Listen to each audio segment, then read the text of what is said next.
All right, ready? All right, let's go. Lead us in. Yeah, we're all good. Okay, welcome to episode 22 of the 5-Star Podcast, where we talk about all things Toronto real estate. Today, we're very excited because we have a very special and important guest, Erin Millar. Hey, welcome. Hello, everyone. Cheers. Oh, cheers. Okay, we're doing that. Okay. We have to do this. Erin is the Chief Sales and Marketing Officer from Marlin Springs. So thank you for coming. Yeah, my pleasure. Thanks for having me, guys. Welcome.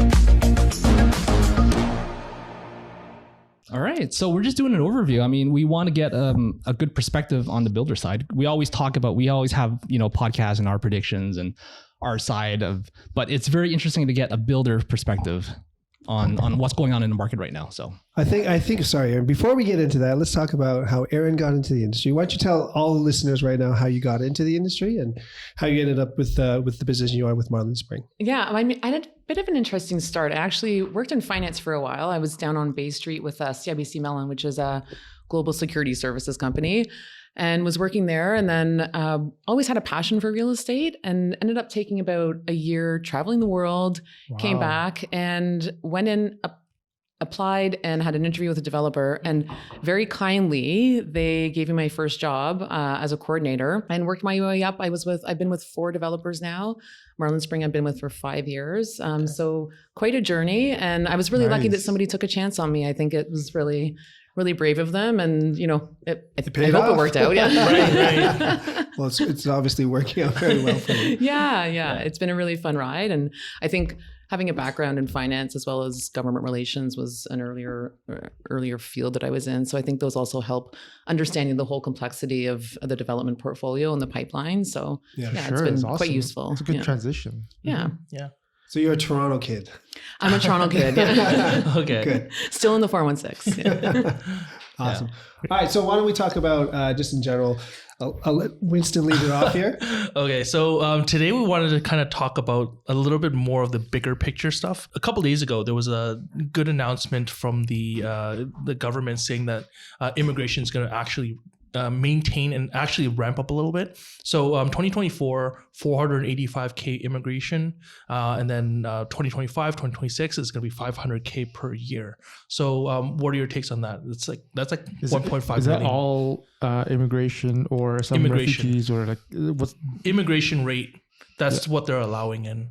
Yeah, 1.5 million. That's a lot. Basically 1.5 million people coming in. How many homes do we have? In the next 4 years. Not enough. Wow. Yeah, exactly. We're not building. So I you know what? I was thinking maybe they were putting 1-to-1 together, like 1.5 million and then the 1.5 million homes in Ontario. I don't know if there's any correlation, but those numbers seem to we should be kind of be in the same. We should still be backlogged. We are. Correct. But I think an important thing about the profile of the immigration population that's going to be coming into Toronto or Canada more generally, I think it's a lot of economic immigrants. So I think also like their purchasing power is very different than like the immigrants of older years and that have been coming to this country in previous waves. But I think that's a real opportunity. And I think it's also coming with the capacity to get into the housing market quickly. And so that also puts pressure on the housing supply is the type of immigrant that's being brought in. That's for sure. Because at one point there was a lot of money coming in from China, and the government over there, they were able to kind of stunt the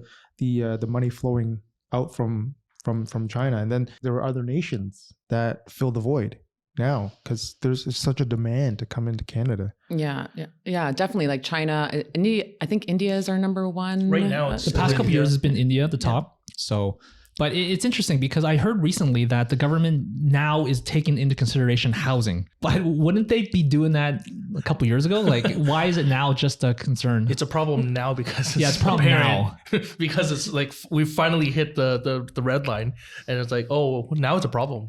Let's fix it now. But I do understand the concern though, because of the way the government is structured. I think most of it is on the provincial and municipal. That's right. Right. It's the feds that are bringing in the immigration, right? So, yeah, no one can stop them. They just do whatever they want. Yeah. So what do you see about the housing crisis? Like what's going on with supply and demand?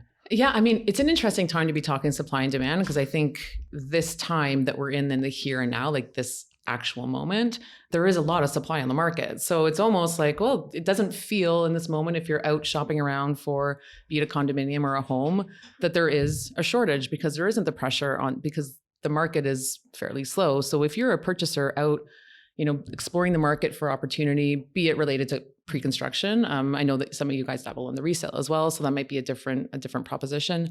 But there is a lot of supply. I mean, a lot of developers have launched. Not a lot of inventory has been absorbed into the market. So there's a lot of residual inventory across a lot of projects. So there's a lot of choice for people. But on the bigger scale, I think it's also a picture of like, what does the future hold? And we've heard a lot about developers are shelving projects. Certain projects may not come to construction in the time frame that they were maybe anticipating a project coming to construction. So what does the supply look like in 2027? What does the supply look like in 2028? Mm-hmm. If the government's been talking for a couple of years about the housing shortage and it being a problem over the course of a couple of years, where developers have been actively putting inventory onto the market and actively constructing projects, what is it going to look like 4 or 5 years from now? Right. Like that's a very, I don't know how you exactly solve for that. We are, we're private entities, and the economics need to make sense in order to bring housing to the market. Of course. I know the government, there was a little bit of chat about them, putting out more of a government mandate on the affordable housing side of things. I don't know too much about that. I'm just starting to read into that. And I think it's fairly new in terms of their conversations, sure. But it's certainly something that, like, if you need to solve that gap, I don't think that it's something that we as developers, unless the market conditions allow it, are able to do. And also, the red tape, we can get into that too. But no, that's for sure, because with the inventory you mentioned, there's a lot to select from, but the buyers still exist, and they're just seemingly proceeding with caution and taking it slowly, maybe just on the fence because of the higher interest rates. But they are just kind of waiting for it to kind of slow down before they make a move, because often, like, there are other projects that we were involved in. The buyer feedback is, I'm still interested because I have to invest for the kids, and this project doesn't close until a few years down, and hopefully the rates come down, and they have the time. And that's what pre-construction appeals to a lot of people that have some money aside that's available, and they're investing in their future. Yeah. It's also like density propositions on particular sites as well. Like, we have a lot of projects that sit on arterial roads that are capped at a certain height. Right. And so, like, you can only go 10 stories, you can only go 12 stories. And so what is that proposition if it's in a good location that may have a transit story to it, and it's oriented toward potential growth or potential, like, a higher density? Yeah. Why can't we increase the density on particular sites? And I know that, we look at that in our projects right now, and, like, how can we increase density? And there's a little bit more allowance for that, I think, now. But, we're going back and looking at our projects and working with levels of government to try and increase the density in some of our projects where there is the transit proposition where it's potentially viable. But even on the Queensway, you have a very strict height density where one project, because it sits on the Queensway, is 10 or 12 stories, and then a block back it's up to 36. Right. But is the municipal government generally receptive to this, wanting to increase the density so that you could build higher and more units, or do they give you some pushback? There's certainly more appetite now. There's been an increasing appetite, and I think an increasing collaboration in the context of, like, adding more density to sites where it makes sense.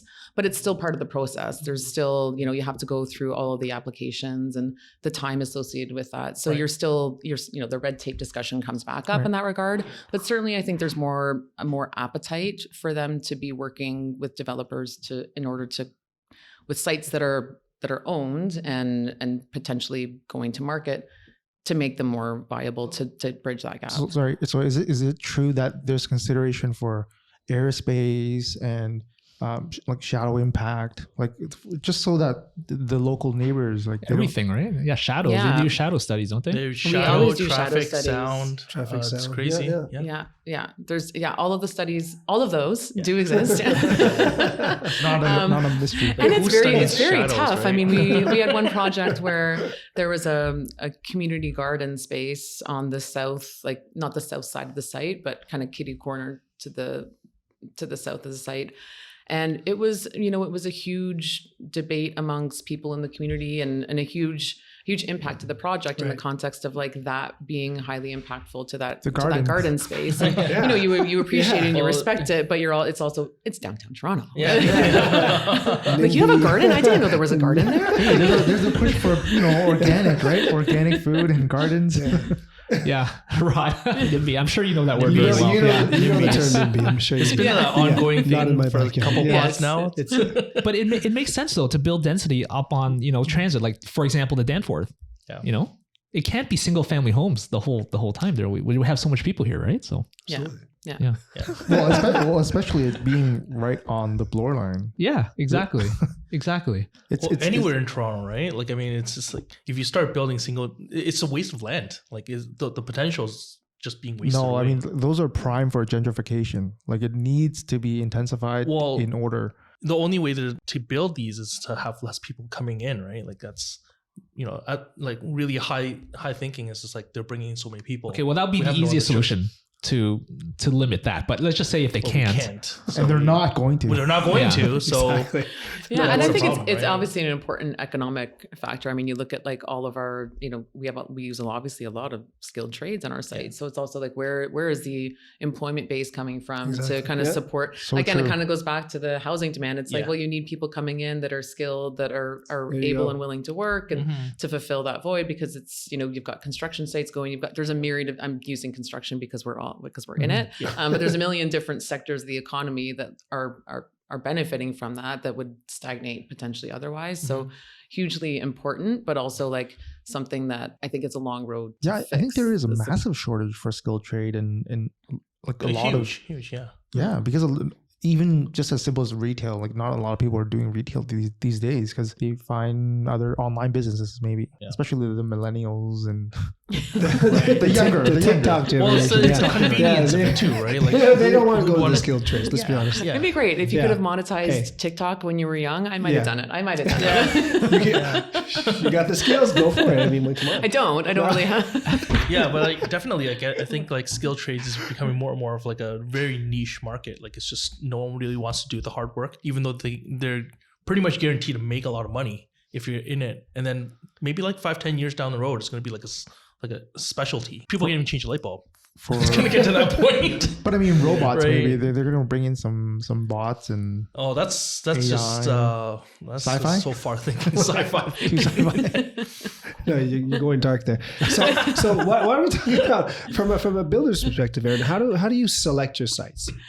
Well, we have certain I think broad-based criteria. Certainly proximity to transit's one. We like to be within 5 or 10 minutes of a transit node. And that doesn't mean subway necessarily in all cases. It can be a go location. It tends to be higher transit. We don't qualify necessarily bus as as access to transit. Yeah. So a bit of a higher level transit proposition. The growth plan for a particular location and what they're doing from an infrastructure perspective, that is particularly important. I think not only in high rise, obviously, but we have a portfolio of low rise product as well. So what is the growth plan? How are they planning for infrastructure to support the growth of the housing? There's water allocation. There's a bunch of different things that go into the municipal planning. So does it fit within the context of us being able to bring a project out to market in a certain time frame? And then we do like to look at sites that we know. If you looked at our portfolio, you'd see that we have a pretty good concentration of sites in particular. There's a number of different geographic locations, but once we find a geographic location that we understand and that we feel works well from a municipal perspective, has that transit proposition, where the municipality is good to work with as it relates, and that can be anything from bylaw officers to the planning staff in the municipality. So how good are they to work with, and how quickly can we move a project through the process? And then obviously, selfishly on the sales and marketing side, is there, what is the immigration profile is a big one, and what does that look like, and what kind of buyer profile can you attract to that particular product type? So Erin, I have a question for you. Being in different companies before, have you have any experience or stories where you were engaged in the site where something changed from the government, then you guys had to back out? It's like, oh, we changed our mind because this is not what we kind of signed up Like for. no longer viable, right? Like No longer viable. It's like, okay, this is not a project that we want to proceed in, but we don't feel comfortable. I have not had that happen, Okay. thankfully. Yeah, that's good. But I have been involved in projects, and some of these are current, where you might have the TRCA come in, and there's you find a singular. This is a true story, a singular heron on a site. And great, I love wildlife. Like, I'm glad that it's prospering and it's got a nest. But then you can't do any construction activity for about 50% of the year. So what does that do to your construction program? And, the heron was great, but there were a lot of conversations about like, where else could it go? Heron lives matter, man. Heron lives matter a lot more than homes being built, apparently. But so there are things like that where like you really need to take a hard look at your pro forma and see what kind of impact that has, particularly on your schedule. And time is a big for sure. Time is money in this business, and so stuff like that sometimes comes as a bit of a surprise when you're already through the acquisition process, right. And then you discover certain interesting variables. Yeah, shall we call them? Totally, yeah, that's definitely. a lot of the times the buyers, they always get these letters coming in from the builders saying that there's just delays, but almost all, they never get an explanation as to why. And it's really interesting to find out. Well, they say unavoidable delay. I know, right? yeah. They say unavoidable but it could delay. be like a lot of things. Like right now we're Erin's kind of giving us some insight into like interesting who would reveal. have heard like the hair thing. There needs to be a hair guy on Marlin Spring. Like it's like wow, that can delay a project. I worked on right? a site in Markham. I was with Remington for a while, and we worked at a site in Markham, and there was, I can't remember exactly, it was either a frog or a fish in the stream as well, and so that was also like took turtle, ages. maybe? It took ages to figure Amphibious. out as well. Yeah. So you need Always something. You need a wildlife department. Yeah. Advocate. We just need to have a little zoo in every single one of our projects. Just as Or there's a PetSmart down the street. But I don't know. So why don't we talk about some of the challenges again, just sort of the development charges, right? So everyone always complains, oh, builders are charging this much and they're profiting this much and all this stuff. So why don't you break it down for the listeners of what really actually goes into? It's not true. No. Well, it's true. No, take us through. Take us through. Take us through it. Like, I mean, well, I think for purchasers, like development charges are difficult because they typically are a cash output at the time of closing. So you feel it more, right? Like if they we don't typically integrate them into the purchase price for various reasons, but so it's something that people really feel because you're putting out, these days it's between $15,000, $18,000 per unit, depending on the project.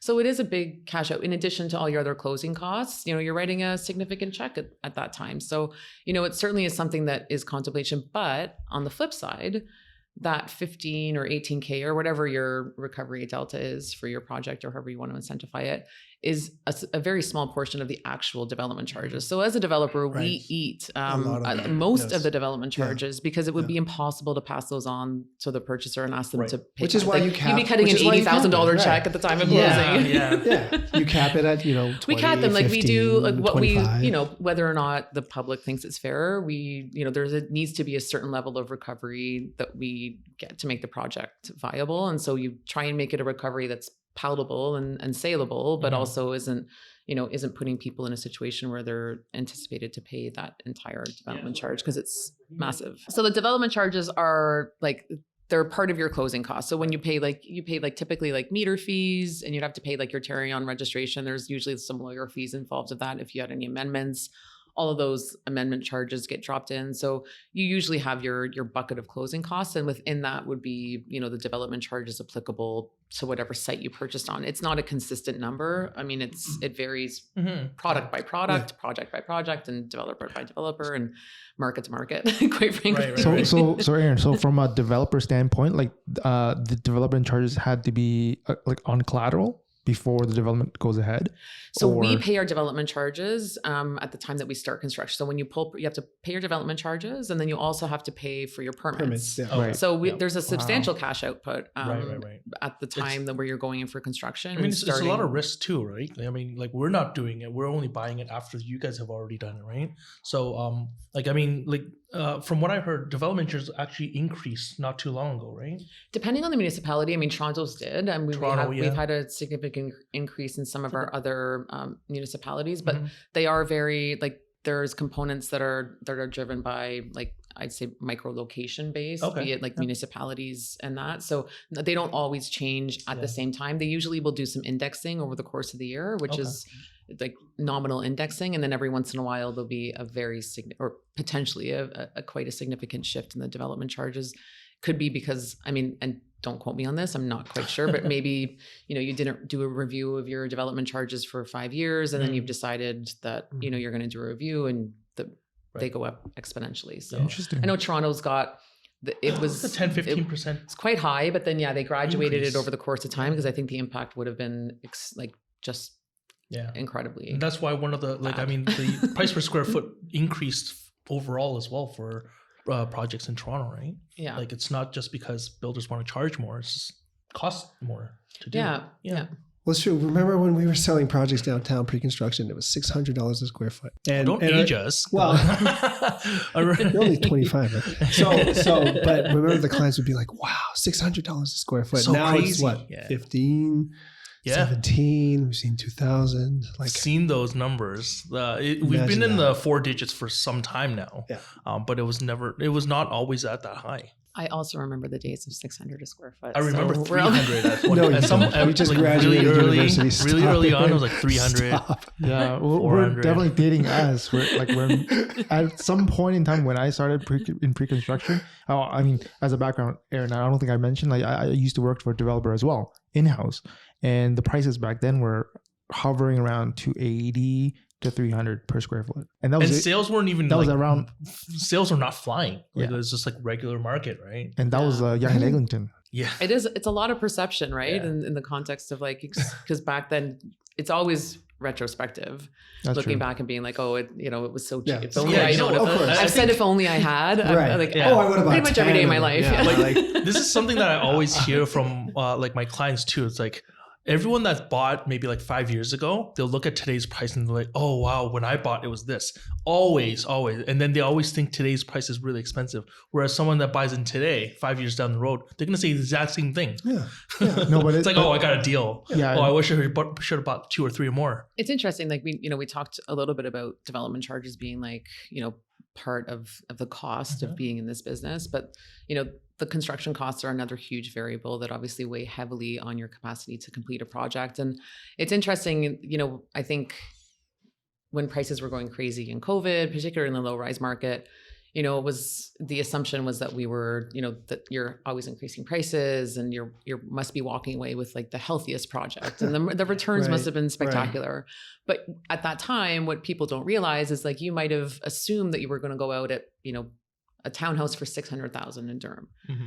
And that worked because your construction like cost per square foot were X. And then you go out to the market and it's like, amazing, we're selling for 800, we're selling for 850. This is incredible. Well, in lockstep with that, your construction costs are also going up probably, by $50, $80 a square foot. So all of like, as you continuously increase, I feel like there's never really a perfect storm where you have very low construction costs and very high sales prices. Like typically if a sale price is high, it means trades are extremely busy. Yeah. They're impossible to get. I won't say impossible, but like they're difficult you to gotta pay get. them more to do your You have project. to pay them more, right? and even like the supply chain might be impacting. So then your timeline gets extended, and as your timeline gets extended, your returns start to deflate. So, and then a market like today, it's like, oh, isn't it? It's great. Like the buyers are benefiting right now because the prices are lower, but in the same time, we have a longer time to construction, and the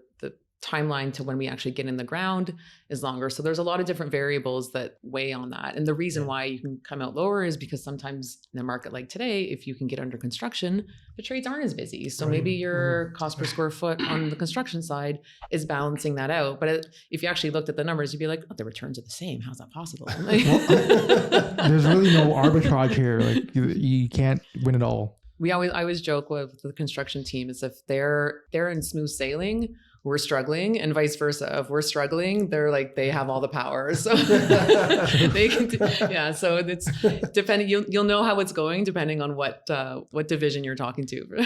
So right now you're experiencing not only increased costs in raw materials, but also labor shortage. Is that what you're saying? Right now, like we were, and then now I think just because there's been far less projects come to market. And then I think the timelines a lot of trades that had anticipated starting a project, when they're talking to developers about, what's coming through the pipeline and maybe starting to tender a contract for particular projects with the assumption that they're going to be going in the ground on, Q4 2023. Well, the sales weren't where they were. The project hasn't moved far enough along to get to the construction financing threshold. So your construction timeline gets pushed out by 6 months. And so the trade is all of a sudden like, I've got time. I had this project scheduled and now I have nothing to do. So, maybe you can come in and like, you have a little bit more leverage when there's more space in the arena as it relates to, what trades are working where or the volume of work that they have. Well, speaking of trades, have you ever run into strike delays or any department where it's like, hey, we're not. Yeah, there was like never. That's what I thought. That's what I thought. It always goes according to plan. Yeah. It's just. I love all trades, and it's totally fine. Everybody needs a fair wage. Yeah, but I mean, like sort of, like going back to kind of like the bigger picture here. Like we started off with that topic. Now, like obviously the government always preaches more housing. We want to build more. They want people to be able to afford homes. Now, are they making it with all these, like we just kind of talked about development charges increasing and just overall, like everything's going a little bit more expensive. Is it a easier time to build now than it is maybe like 5 years ago? Are they giving you guys a hard time now? Or is it kind of the same? Even though they keep saying it's always hard. Like it's a hard business. And I think that's why there's only certain number of developers and certain people successful developers or reputable successful that are developers. successful because it's a challenging business. I mean, I don't want to say there's always something. I think the red tape and the process with the government and the approvals process has always been something that's been extremely trying and is difficult to navigate. But there's a lot of other variables. I mean, now it could be anything from like, the lenders are very cautious these days. So, your time to get construction financing is they might be vetting a project for, 6 to 8 weeks, whereas before the timeline could have been far shorter. So there's always something that is like a significant challenge, be it sales, which we all know that to be true. Be it your financing, be it the, the municipal authorities and like their approval processes. There's never, it's not an easy business. There's always significant challenges. It would probably make more sense to like for the government to assist builders and to make the process a little bit more easier in order for everyone to kind of fulfill this need, right? Logically. Yeah. but even the largest like builders or some long-time builders succumb to some of the risks and pressures that maybe they have a few more projects on the go and they encounter some delays or holdback. Like they cannot make the changes happen. They end up canceling. Wasn't there like some? Well, there's been a lot in the news. In the news recently. Yeah, the blower. That's a big one. That's a big one. But that's a different topic, though. I think that's. We talked about that extensively last time. Yeah, that developer, I wouldn't say would have. They only had two buildings before the one, right? Yeah. So reputation has a lot not to as do with everything. not as seasoned, I would say. Yeah, reputation has a lot to do. I think that's a big question we get these days. It certainly is, what have you completed? What is in your pipeline? From lenders, right? These are questions from the lenders. Well, no, from the buyers. From the buyers too, yeah. Well, absolutely. Like, I mean... And I think it's important. It's good to actually, as a silver lining, I think it's kind of nice that people are refocused on the important questions that might have been overlooked and, the hotter markets that we've had, and you don't have time to ask the questions. And then you have buyers that are going to closing and they don't remember what they bought. They were in a frenzy. Like, what have I done? Did I pick my upgrades? I can't remember. Yeah. So, it is kind of, there's a little bit of peace knowing that like the people that are purchasing now have like done their due diligence, done their research, and like will hopefully be happy with their purchase because they also know and paid attention to what they were buying and it fulfills their needs and like their wants as a human being. Like housing is, it's an incredible thing that we provide, right? And you want people to enjoy it, like the people that are end users to go in and feel like they made a really good choice. And I hope that the people that are buying this market, like that we deliver that for them because they have choice and they have the opportunity. So, and back to we were talking a little bit about policy shaping and how that impacts developers and housing. the government sometimes, I think, tries to fix things with certain policies that they put in place, and it ends up stagnating the market or having an offsetting effect. And it's kind of like, I don't know if you really understand Helping too much. what's happening in the marketplace in the here and now, and if that is a decision that's going to have a real impact on, be it affordability, or is it just going to have an impact on absorption? Right. So what is the actual, what is the intent versus what is the outcome, I think, of a lot of the policies? But they have done some good things. I think, for us, we used to have to go through a design review, which means that, I think architecture and design, and I know particularly marketing, is very subjective, and everybody has an opinion. And it used to be that you'd have to have your building vetted from an architectural perspective and a look and feel, and you would get comments back, and there would be a back and forth. And it may not always, it may just be like, because this is what I like. And, no one on the other side is necessarily, the expert in the field. It's just, it could be just a sentiment, or, what they might feel their constituents might want. Like, who knows the political pressures are interesting, right? Like it's a very important component of some of the decision making. Yeah. So they removed that. So now there's not really as much back and forth as it relates to the look of the building, which, I think gives us the ability to move more quickly, but also to retain, the architectural intent of some of the buildings, because oftentimes you'll see what was a conceptual idea, and then it comes to fruition, and after through multiple iterations, it's shifted and morphed and become something that's very different from the original proposition. Right. And they've also, I think another thing that they've done well is they removed the minimum parking requirements, which I think is quite important. So we used to have to fulfill a certain number of residential parking for the number of units in the building. Like a percentage.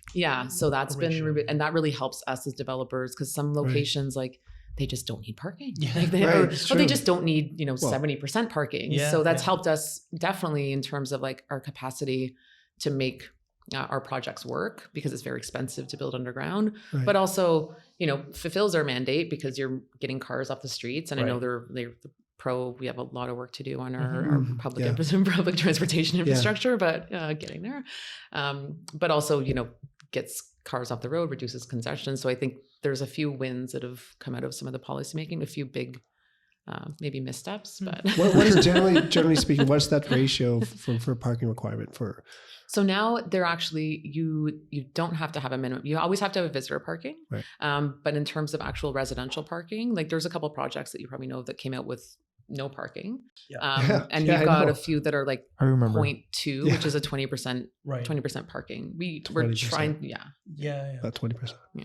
It was very low. Before it could have been up to 1-to-1. We had 0.75 in some of our projects, 0.7. Only 3 bedrooms or penthouses get a parking spot. That's right. More incentive to buy a 3-bedroom or a penthouse. Right? With policies and with government, I often wonder if before they implement changes, do they have a panel? Do they even consult the building industry? Is there market research? Do they even? Well, I know we have. You guys may be familiar with Build. Build's our industry organization, so they advocate a lot on behalf of the developers as a whole, and they do a very good job in terms of the advocacy arena.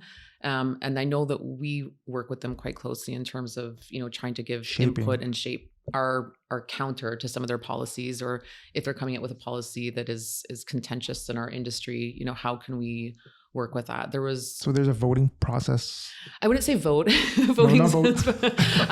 It's more, it's certainly collaborative on the developer end. Right. And then, I know that there's a lot of work done from the industry association working closely with government to make sure that the actual idea is fulfilling the intent. With obviously, we all know there's going to be a little bit of a shortage in housing. That's probably going to translate to more increase in prices, right? Asking everyone here, my anticipation for this is housing is going to have to be, because there's more demand. Eventually, when the rates do come down, when everyone comes down, prices are going to go back up even more so than what it was. That's my prediction. Well, there's a lot of speculation that they're going to cut in spring or second half of 2024. I think it was second quarter. Yeah. Second quarter. That was the predictions from the banks. But rates aside, I think organically, even inflation is going to, drive up prices. Just even at a slower rate. Well, that, I mean, still. inflation's always going to be there. Inflation's under control now. It's okay. It's fine. Yeah, it's shopping time.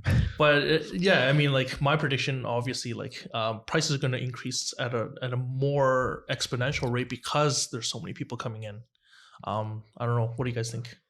There's been a lot of talk. There's been an article I read that a lot of builders were supposed to launch in Q3, Q4 of this year, but they ended up delaying it. There were a lot of projects that launched They were already, supposed to be launched, but I guess a lot of them were delaying it. So maybe the Even builders more know so, something right? we don't know, because Aaron, spill the beans. I don't know, right? Well, we launched. There was a We're in lot it. of launches happening all within the same, maybe like Marlin Spring 3-4 launched, they weeks launched. time span, We right? always launch. You're saying there's I could more count a dozen of projects that were supposed to launch this year that didn't that yet. did not Failed to not launch. yet. Well, I No, wouldn't say no, it's failed, but maybe they're just waiting for something, right? Because maybe there's a lot of talk with the the US CPI that came out yesterday. It was lower than expected. But what is so, that? What is? well, it reduces the US bond yields. The CPI. bond yields go down, which means the fixed all about rates the bonds. go down. It's all about the bond. Oh, The bond yields, yeah. So a lot of I- buyers right now are maybe just holding off and just seeing what happens, right? today I learned something. But a lot of builders, they do, that's part of their game plan is to land bank. Like they would hold off a project until it's better, market. A good time. in Yeah. good time to time. go. Yeah. Because it doesn't make sense to flood the market when, the buyers are kind of just holding off. Like How if you- many I mean, launches have we been to Just last the month? just the You launch guys- It parties. is and incredible stuff. how It much was- wine and cheese we've Did you guys had. did you eat a lunch or a dinner at home in the last few I months? don't have to. It was crazy. It's just like 2 launches per day. Like launch party. I was like, okay. I remember It was a talking to lot. brokers and being like, "Oh, it looks nice. You're out with your friends and you're having a nice meal." It's, Remember- it's too much. Yeah, It's it too really much. is. There's like one every week. Because you see the same people over and over, and then it's like builders pitching the same, like, this project's the one. The interesting thing I think with this market, there was a lot of different propositions, like a lot of different product, and I think a lot of it was just paying attention to where were they going to land on pricing, because it was an Yeah, it ultra really was. competitive It was jockey for Q4. positioning. See what they're going to do. Let's see what they come out at price per square foot. Yeah, Right. yeah. But we've And you had to seen- come out Well, competitively.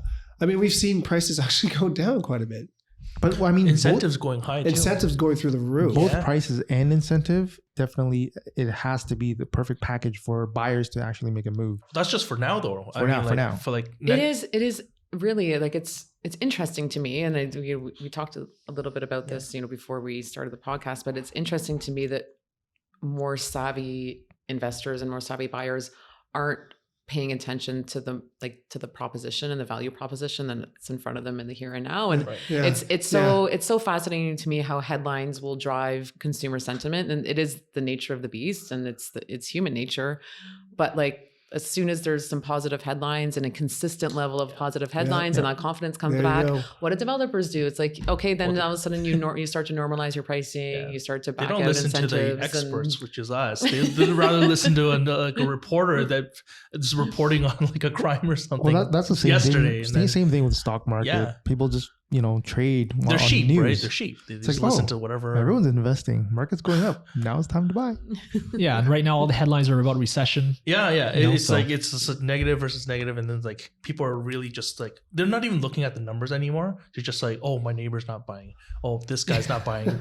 Barbershop I'm not gonna talk. do it. Yeah, you're yeah, right. It 100%, really is. It really 100%. is. Any There's a lot social of fear events, too. Like I think right? people, when they get into refinancing, this will be a really pivotal year in terms Yep. of people's mortgage coming due. So there is a lot of still, I think there's a lot still working through the market. And if you have 1 or 2 properties in your portfolio at this juncture, you might be a little hesitant, but for we're sure. seeing a lot, like in our project, we launched one in Q4 called Joya, and we're seeing a lot of first time buyers, and it's a great market for first time buyers. I mean, It is. you don't Yeah. have anything that's, Right. at risk of a Yeah. refinance at, 5-6% more than you might have like 2 years ago or however Nothing many to years ago. lose. Nothing to lose. All the benefit of great pricing and available inventory too. You can take Exactly. your You time can pick and shop them right. choose. So there's opportunities certainly in the marketplace right now. Yeah, And lots of good incentives too right now. great. So yeah. I agree. Like previously we talked about balanced market or buyer's market. It feels a little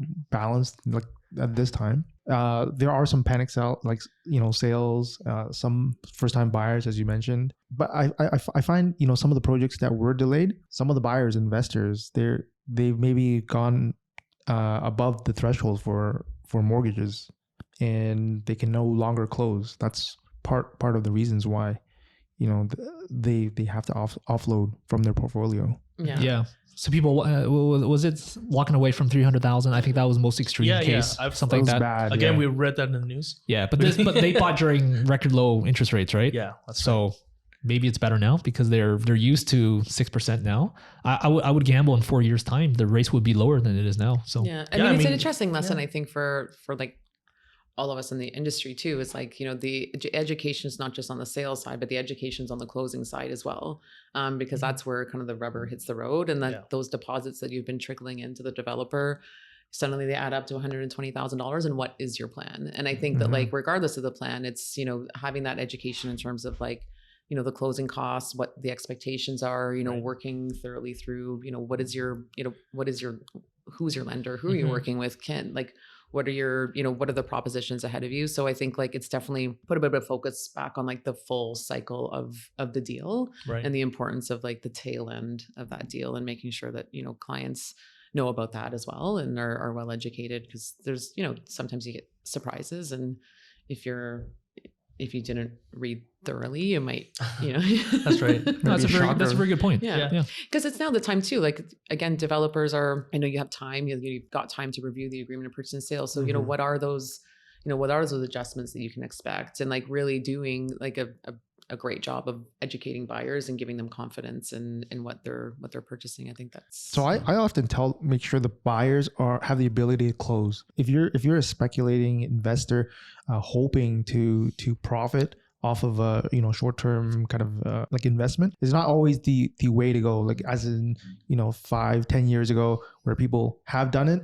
successfully, buy it and flipping, basically. Right? and profiting. If it works, it works. It is a high risk, high reward, but like, but I also make sure that they have the ability, like they have all the options. Obviously, they can, but in case crap hits the fan, which is kind of right now, where they may not be able to have that option to close, then it's like, okay, well, the planning just goes haywire, and then you see a lot of assignment sales. Right? Well, we see a lot of them going under the original price too. Yeah. They're like selling underpriced. Yeah, they're taking it now. They're taking a loss. They have to, because they had all the options. They originally wanted their kids to assume it, like close on it, but then their kids may not be able to find a job. They can't qualify for the mortgage. Or maybe just don't make enough. They don't make enough. You never know, right? Yeah, a lot of variables for sure. No, this is true. So Erin, quick question. So what would you say the ratio between investors and end users for the projects that you've recently released? It really depends on the project profile. We have some mid-rise projects in our portfolio, which tend to just, even in a more regular market, would gear a little bit more toward an end user profile. And then we have some high rise, like our Dawes project. It's an amazing site. It's multimodal, great for, for tenanting and getting some good rental income there. So that certainly had a more investor base to it. But our mid-rise, like right now, I think it's a function of the market, but also like that we've most recently come out with a mid-rise project.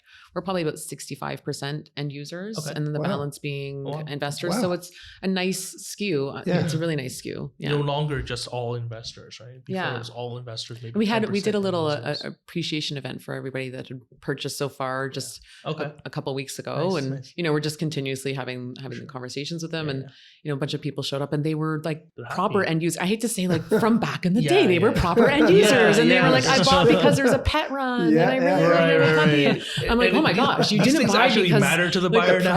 Like, you actually it was really, they're excited. It was it was great conversations. I was like, okay, there were things like that drew you to the project outside of just like, here are the prices, here are like here's what's available. It was like a deeper connection to the project. So that was Erin, I have one more question for you. What's the most satisfying and what's the most entertaining part about your job? It doesn't have to be this company, but any company. Obviously, this podcast. This has been obviously. I honestly, I have not built the homes, obviously, nor am I the developer. I'm very proud to work for all of them that I work for, but I drive through like from Wasaga Beach to Georgetown to Brampton to Durham to like downtown Toronto to the outskirts of the GTA, And like, it's shocking how many developments I've been able to like touch and be a part of and like fulfill people's, like a lot of people live in those homes now and they've built memories, they built families. Like it's really impactful when you actually drive through. And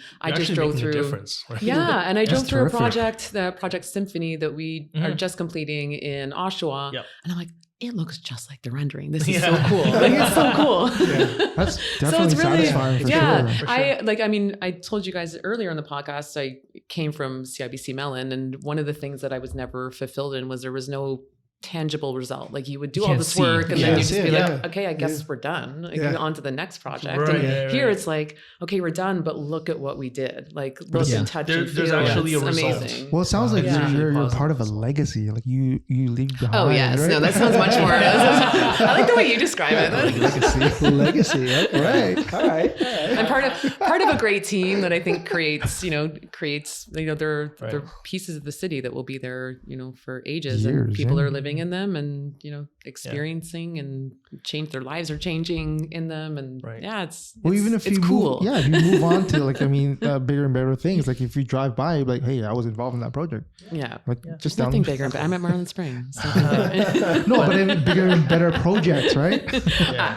You go to a community, you see a kid smiling, kicking a ball, you're like, I made that kid happy. That's me. I sold that house to his parents, and his parents made you.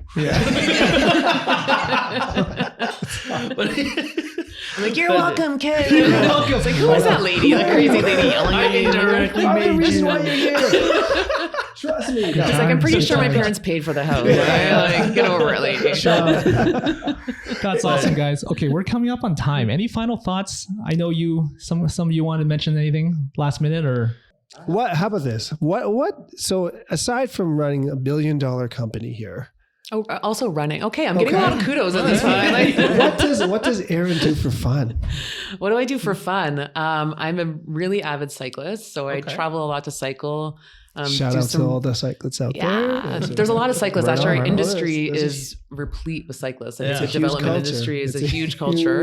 It's the new golf. So, It's healthier. And I'm a big skier, like anything that involves powder and backcountry, and Really? preferably a helicopter. Is my jam. So, okay. Yeah. Those are my passions. I also love my puppy.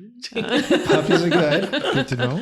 But those are the things that keep me entertained outside of work. I'm really lucky to work with great people at the company as well. So it's kind of it's a fun, every day's fun, and you it's love your an job. experience. Yeah, I really do. Really do. Yeah, it's a great industry, and also you meet wonderful people like yourselves through the process. So I'm very fortunate. No, I can tell you like your job, man, and thank you for coming. Honestly, this was really good and informative. And this is the first time we had alcohol before starting the podcast, so it was pretty cool. It's a real during I think right now. We should do this more often.